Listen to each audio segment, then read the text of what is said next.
Our people have never voted in their lives.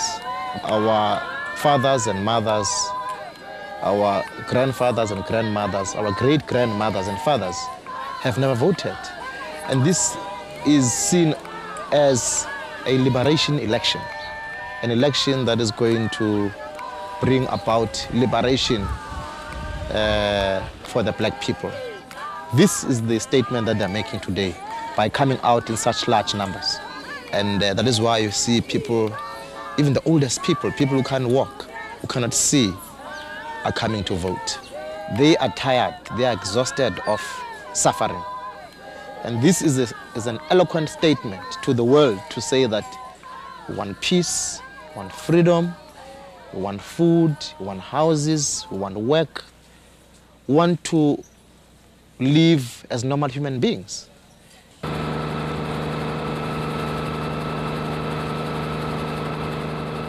If you go to Constantia, you'll find that you don't see most of the houses. They're behind high, nicely painted walls. You have long driveways into them.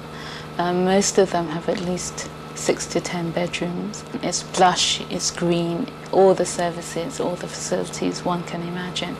But then if you go half an hour down the motorway to Khayelitsha, you find people who are living on sand. Imagine those conditions when it's cold, when it's raining, you know, living on the sand floor, which just becomes more or less like mud. When it's windy, and this in Cape Town it gets extremely, extremely windy, obviously from the wind from the ocean. And when that happens, then, I mean, there's sand everywhere. There's sand in your food, there's sand in your bed, there's sand in your hair when you wake up in the morning. And also because these shacks are often built with anything they can find, you know, plastic sheets, corrugated iron, bits of wood, you know, there are always nooks and cracks and crannies, so when it rains then you may as well be outside in a lot of them. And when the wind blows then it just goes straight through those walls. So it really is a very debilitating, almost disheartening existence.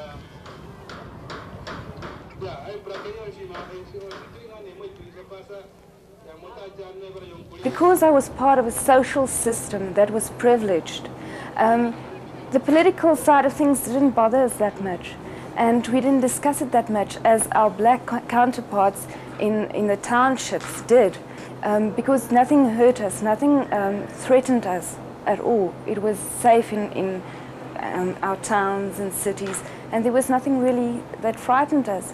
But in the black townships there was violence and discrimination and intimidation going on that was very far from us. So no, as a child at school, you didn't think a lot about it because it didn't matter. And that is what was so wrong about the political policies that was used in those days.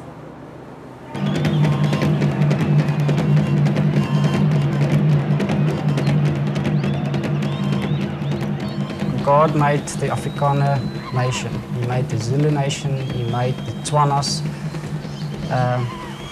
That's a God-given fact. We can't go and mix two different people with each other. And I'm not putting myself on a higher ground than the blacks. I don't want to do that because they are the creation of God and I'm the creation of God. We just want to govern ourselves. We want to govern, or want them to govern themselves, and then we can live in peace together. Why not that? Now they are turning the whole world upside down because what they did not have during those years, they want to grab now by all means and by a force that's making me very scared. Those are the things that make me angry when white people can start shouting immediately violence, violence, violence, while they've been going into townships and shooting our people dead. Those things make me really, really angry. When if you look all over the world and see how, look at Chile, look at all those bloody revolutions. Our revolution has never been that. Even now, there's revolutions being concluded in negotiations, but still Still, even if we say to them there's going to be a government of national unity with them and their parties involved as white people, no, these blacks are lying, they're going to kill us still. Still, I mean, those things hurt.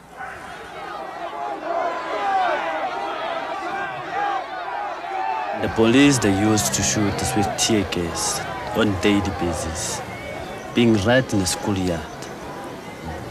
Because we were attending school and at the same time fighting against the education system that we were receiving by that time.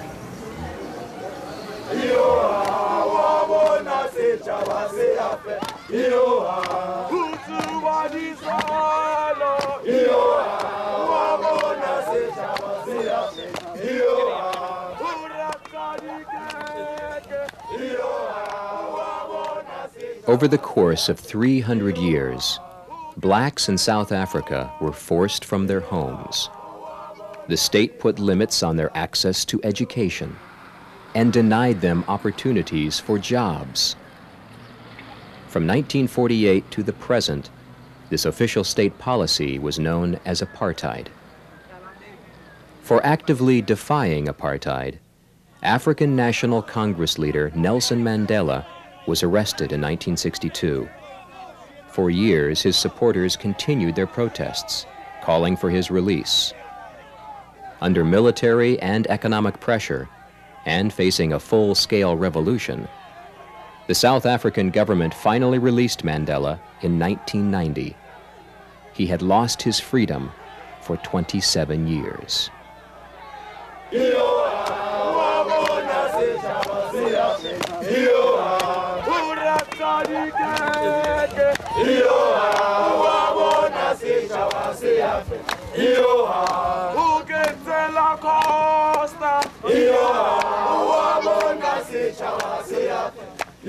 I was excited because we've always heard about this man, Nelson Mandela, and eventually we were going to meet this man who we've been calling for his release all these years. And I must say it was a very exciting moment. I was Victor Verster, the prison where he was held at the time, and we waited for about an hour, and then he came walking out, and then he gave a brief speech at the gates of Victor Verster prison. And literally there were hundreds and, I don't know, thousands of people there to meet him. And it was an honor for us, I think, to meet this person who has given his entire life for South Africa. He takes concern in everybody that he meets, and he always remembers people, and he's always humble. And I think we in South Africa are very fortunate to have one of the greatest leaders in the world.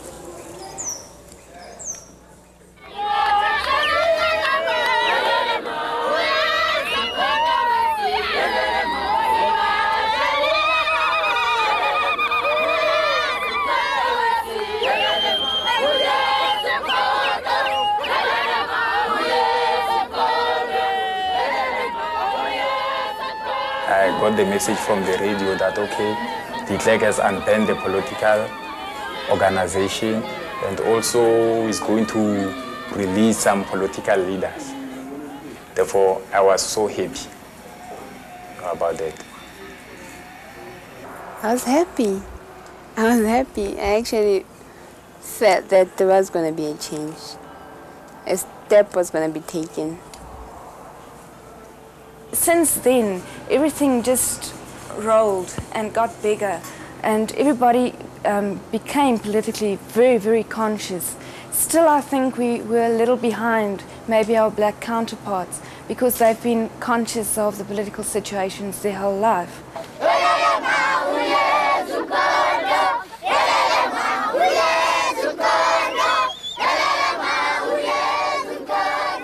It went too fast for certain people being used to relying on a white skin color for comfortable living. Didn't accept the changes as fast as other people, which was a pity, but that caused the fact that there was support for a right-wing political party. The release of Nelson Mandela divided the white community. On the one hand, The National Party and the Democratic Party were both willing to work with the country's blacks to create a multiracial society based on equality. On the other hand, the white Conservative Party was determined to keep the races apart. They drew up plans for their own separate country, a country where only whites would have the vote. They would call this country the Volksstaat. We must have a parliament where white Afrikaners, where Afrikaner people, execute the vote for their own representatives in an own parliament. They are very much afraid that they are going to lose something that they had all their lives. And they don't stop to just think about it and see that what they had all their lives was an unfair advantage over the rest of the people in South Africa. And that had to stop.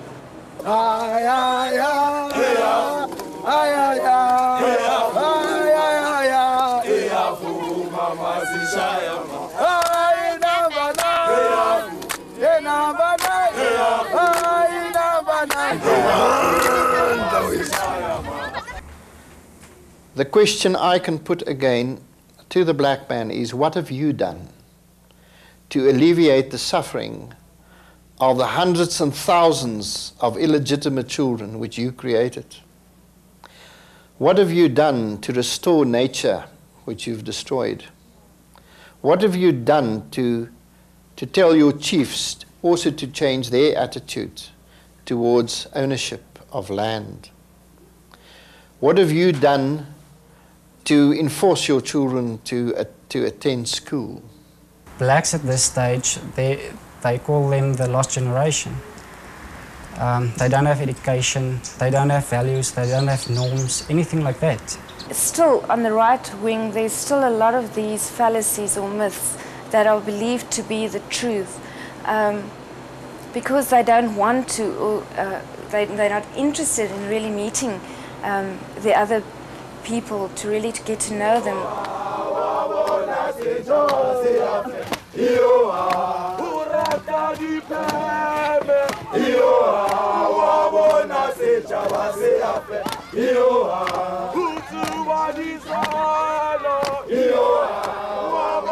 This is why white people here cannot understand why we don't speak about revenge.